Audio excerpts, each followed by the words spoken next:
3,000-acre field in the Big Sky country of northwest Montana, known as the Golden Triangle for the region's production of wheat and small grains. The world's largest tractor, the 1,100 horsepower Big Bud 16V 747, is working in this field with a Friggstead D780 7-section 80-foot chisel plow. This big tillage team is preparing the ground for next year's winter wheat crop. This video will share the tractor's specifications, production history, original price tag, and take viewers up into the cab to visit with Montana wheat farmer Robert Williams to see his perspective of operating this massive 130,000-pound tractor as it cruises across the field at 5 miles per hour, pulling the large chisel plow equipped with 80 shovels. But first, let's head out to the field so you can see and hear all this tillage action.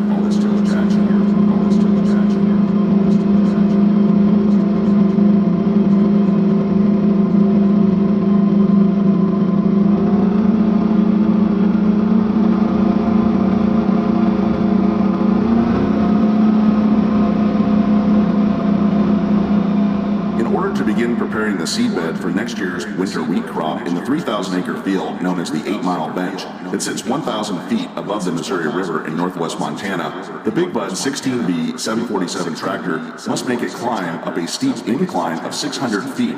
This 25.5-foot wide tractor takes up the entire road and a little bit more with its LSW 1400 tires.